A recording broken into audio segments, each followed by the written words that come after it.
Boshingga qilich kelsa ham rost gapirgan. Doim kuchsizlarni himoya qilgan. Xo'p bo'ladi oyijon. Xo'p, bora qol. Hormang, rektor janoblari. Assalomu alaykum. Salomat bo'lsinlar. Va alaykum assalom.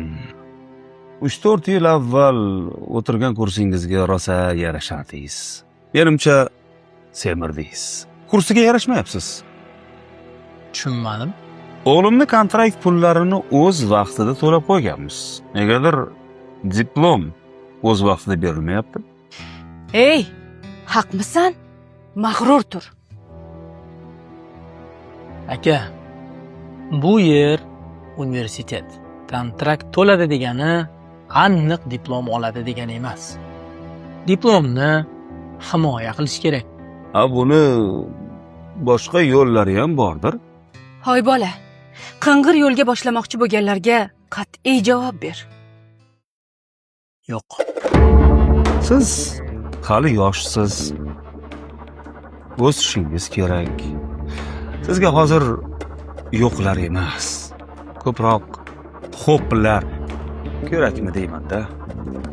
Sizga sotib olinayotgan diplomlarning ko'rsatayotgan karomatlaridan bittasini aytib beraymi? Mayli, biroz vaqtim bor. Ayting. Diplom sotib olgan arxitektorning loyihasi asosida qurilgan uy 4,5 ballik zilzilada qulab tushibdi. Afsuski o'nlab odamlar halok bo'lgan, yuzlab odamlar jarohatlangan.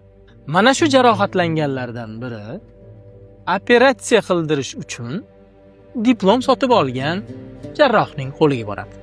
Juda yengil deb hisoblangan operatsiyadan bemorning o'ligi chiqadi. No'noq doktor va arxitektor ustidan jinoiy ish ochiladi va ish sudga oshiriladi.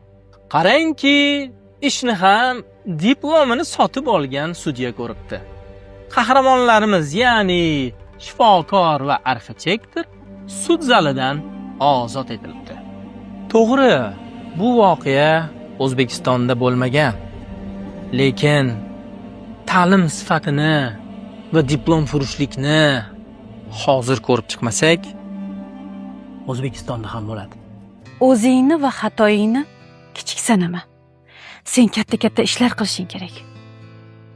Kichkinagina xatoing katta muammolarga sabab bo'lishi mumkin. Qashqadaryolikmisiz? Albatta. O'g'lingizni shunchaki ko'p go'sht yeyishi bilan maqtanadigan bo'lishini istaysizmi?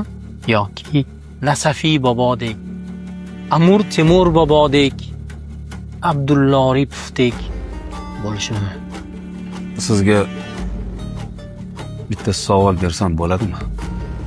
Bering. Sizga bunday chiroyli tarbiyani kim bergan? Onam. Onangizga rahmat.